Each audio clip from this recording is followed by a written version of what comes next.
Foi um processo de construção de 8 anos, né, para a construção desse forte. Hoje, né, o maior forte das Américas, é o número 1 do Brasil, na América toda também. E aí nós temos aí esse patrimônio assim, potencial tão grande, né? Então, pessoal, a gente está aqui adentrando, né, no Príncipe da Beira.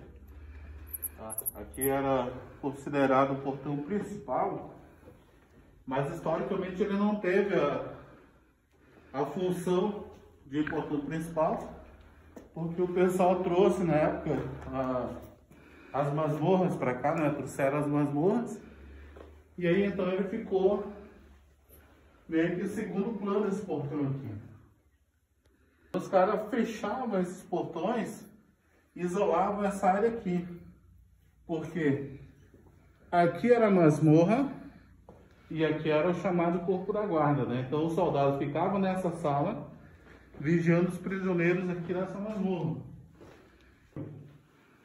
São as inscrições de Pacheco e Jubino. Pacheco, no próprio poema dele, ele se colocando como um militar que estava a serviço da coroa, né? E que estava servindo aqui. E aí o que a gente percebe assim? Esse Pacheco, ele se apaixona, o poema a gente percebe assim, que ele se apaixona por essa moça chamada Firmina, né? E essa Firmina provavelmente era filha de Dom Luís de Albuquerque, só que Pacheco ele não tinha posses e não tinha patente. Diante da negativa de relacionamento entre os dois, né? Eles têm um relacionamento escondido, que gera uma filha. A descoberta dessa filha foi a condenação de Pacheco a essa masmorra do forte. Então Pacheco ele é acorrentado ao pescoço, né? Na época muito humilhante para um militar. E aí o que acontece? Em 1792, Dom Luís de Albuquerque ele vai embora para Portugal. Ele abre mão do cargo de governador e volta para Portugal. Leva a Firmina e a criança. O que acontece? Pacheco escreve poemas na masmorra dos fortes, se despedindo da criança que não conheceu e da amada dele, chamada Firmina. Que a gente percebe um esforço precário, né? De proteção ao maior patrimônio aqui do estado. Há quanto tempo essa proteção precária, improvisada, está aqui? Já nós temos esse escoramento, né? A gente chama de escoramento já há 4 anos, né? Então é o que está sustentando hoje, senão seria mais um amontoado de pedra, né? Porque, assim, quando falou assim, a decepção às vezes é muito grande, porque a gente não tem o olhar do Estado para aquilo que é a brasão do Estado. Nossa, meu pai viu isso aqui, ele fica louco. Ele vai chorar muito, porque... A gente precisa valorizar, cuidar o que nós temos. É a referência do Estado tá aqui, né? O hino dele diz assim, o teu forte é a marca de um povo, que de ti tem orgulho profundo, não é isso? Exatamente. Isso se contrasta com o que a gente está vendo aqui. A realidade. Pois é, meu pai.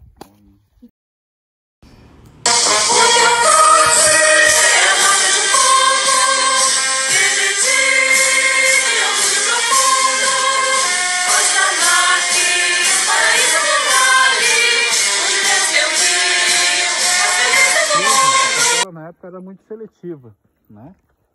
Então só entravam ali os oficiais. Uma das coisas que a gente nunca encontrou quando a gente falava do forte eram as mulheres aqui dentro. E nós encontramos as mulheres aqui dentro e 180 crianças. Outra grande ameaça a essa imponente construção são os morcegos. Essas duas pedras nessas janelas, que eram reservadas aos mais nobres, são chamadas de pedras namoradeiras. Namoradeiras. Esse prédio aqui, ele é o mais inteiro dentro do forte, era o hospital da época, né? Então, o engenheiro do forte, o cara que projetou o forte, ele morreu aqui, que era o Domingos São Bocete, né? Foi aqui que ele faleceu, e é o prédio que está mais inteiro ainda.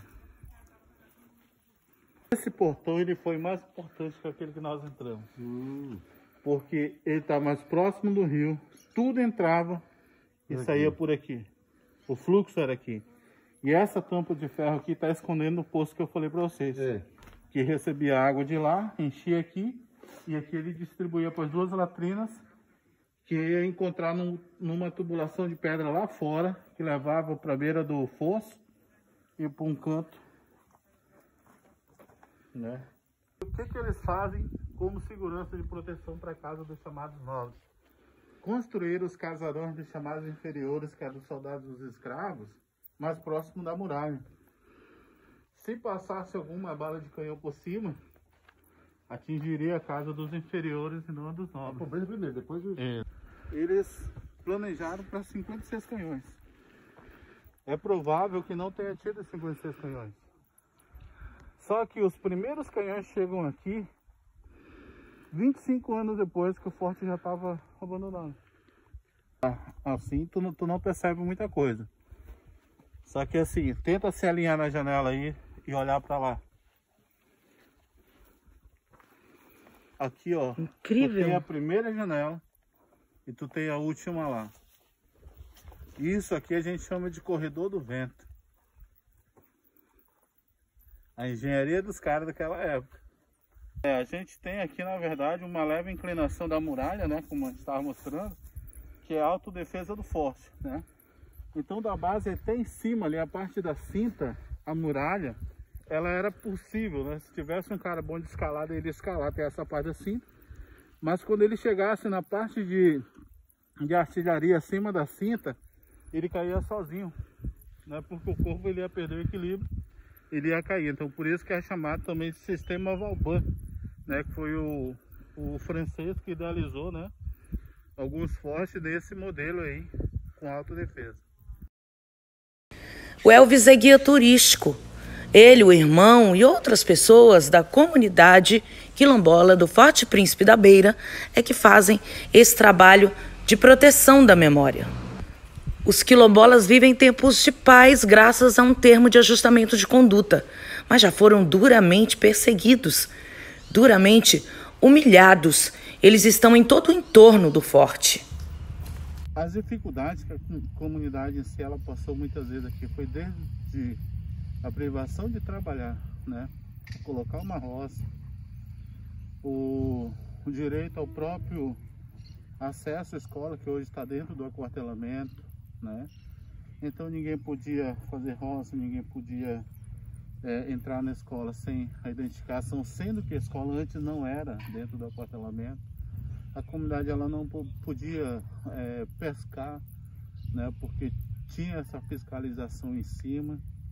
E sendo que a maior parte do pessoal da comunidade é todo pescador profissional, né? E uma carga de preconceito também, né? Exatamente. A gente sofreu, na verdade, nos últimos anos, aquilo que já estava enraizado, né? Ou seja, o cotidiano da comunidade realmente foi essa questão do preconceito. Minoria não tem vez. Não tem vez, não tem voz, né? E a gente batalhou muito por isso, né? E até a gente conseguir perceber que dentro de instituições tem pessoas sérias, preocupadas com o ser humano, né? E a gente conseguiu, em 2019, inclusive hoje faz 2 anos do nosso ataque. Hoje faz 2 anos que a gente considera ser uma vitória, porque a gente conseguiu, na verdade, fazer com que a comunidade tivesse uma autonomia, né? Então, meu pai, ele é o autor do hino do município de Costa Marques, Antônio Cândido da Silva. E o hino fala isso: o teu forte é a marca de um povo que de ti tem orgulho profundo. Então, assim, que esse orgulho se reverta realmente em proteção desse patrimônio.